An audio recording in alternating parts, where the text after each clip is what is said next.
कंधे पे बंदूक रखकर जो राजनीति करना चाहते हो वो वहाँ अपने कैमरे खींच जाए, अपने कैमरे खींच और राजनीति कर दो। दोनों में बड़ा मोदी मीडिया बोलते हैं आप। सर क्या कहना है सर धर्मेंद्र प्रधान के रिजाइन के बाद, और युवाओं को क्या कहना चाह रहे हैं? देखिए, युवा हमारे देश का भविष्य है और किसी भी युवा के लिए मैं तो यही कहूँगा कि भाई सरकार ने जब भी युवाओं के साथ किसी प्रकार की कोई ऐसी घटना घटी है तो स्वाभाविक बात है कि दर्द होता है। और धर्मेंद्र प्रधान जी जैसे संवेदनशील व्यक्ति तो यहाँ तक कहते हैं कि जब भी किसी कैंपस में या कहीं भी कोई घटना घट जाती है तो वास्तव में उसका बहुत दुख होता है।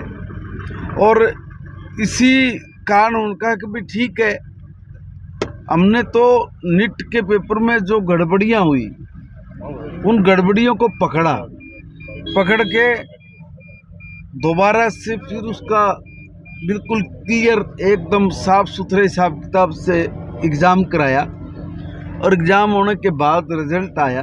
रिज़ल्ट के बाद बच्चों ने अपनी जगह पे वो चले गए और उन्होंने कहा कि अब मैं अपना रिजाइन देता हूँ। मगर साथ में उन्होंने ये भी कहा कि जो ऐसे लोग जिन्होंने राजनीति का अखाड़ा बनाया, जो आपका कि कंधे पे बंदूक रखकर जो राजनीति करना चाहते हैं उनसे सावधान रहना।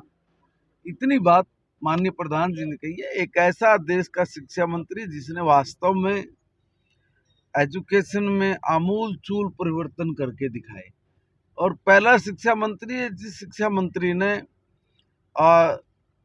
परीक्षा अगर लीक हुई तो उसने किसी भी बच्चे के हक को मरने नहीं दिया। अगर प्रश्न पत्र को लीक हुआ है और उस पर कोई बच्चा अगर एग्ज़ाम दे के चला गया और तो उससे जिस ईमानदार बच्चे का हक मारा जा रहा था उन्होंने मरने नहीं दिया, उस परीक्षा को रद्द किया और दोबारा से कितना भी पैसा खर्च हुआ हो उतना पैसा, क्योंकि देश के एक भी बच्चे के साथ इनजस्टिस नहीं होना चाहिए, तो इसलिए उन्होंने उनको न्याय देने के लिए कहा कि दोबारा परीक्षा कराएंगे। दोबारा परीक्षा कराई, अच्छी परीक्षा कराई और उसका बहुत बेहतरीन परिणामों के साथ बच्चे खुशी खुशी वो आज अपनी पढ़ाई कर रहे हैं। मगर जो लोग राजनीति रूप से वहाँ पर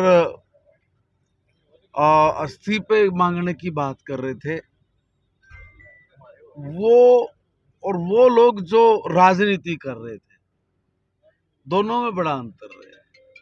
तो मैं ये कहूँगा कि प्रधान जी ने ये लगा कि हमारे बच्चे अगर ये कह रहे हैं कि भाई ऐसा करना ठीक है, तो उन्होंने अपनी भावना के अनुरूप इस्तीफा दे दिया। धर्मेंद्र प्रधान दबाव में फैसला तो नहीं लिया सर आंदोलन के दौरान? दबाव में कभी कोई फैसला नहीं लेते। लोगों का दबाव कहना का क्या कि मतलब? थोड़ा पहले दे दिए तो शायद इतना डैमेज नहीं होती। नहीं, ऐसी बात डैमेज क्या हुआ है? डैमेज क्या सर? जो आंदोलन का नुकसान किया, जो वहाँ दुर्व्यवहार घटनाएं घटी, देखिए वो तो उन लोगों को सोचना चाहिए जो वहाँ पर प्रदर्शन कर रहे थे, आंदोलनकारी थे। उन्होंने पीसफुल आंदोलन करना था। पीसफुल आंदोलन से किसको आपत्ति है? पीसफुल आंदोलन से तो किसी को आपत्ति नहीं। अगर वहाँ उपद्र हो, वहाँ आपके कैमरे छीन लिए जाएं, आपके साथ लठ मारे जाएं, डंडे मारे जाएं, तो वो भी तो गलत है ना। देखिए कितने ऐसे लोग चिन्हित हुए हैं जो इस आंदोलन की आड़ में जिन्होंने अपने जो मंसूबे वो भी प्रकट किए।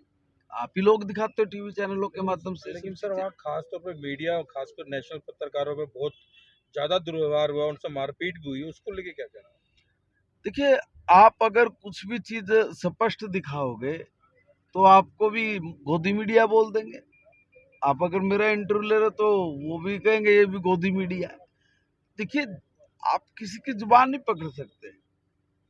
वो छात्र को नहीं पता है कि आप कौन सा मीडिया है, उसको ये पता है कि मेरे एग्जाम में ये गड़बड़ हुई है, वो ठीक हो गई, मैंने अपना एग्जाम दिया, वो चला गया।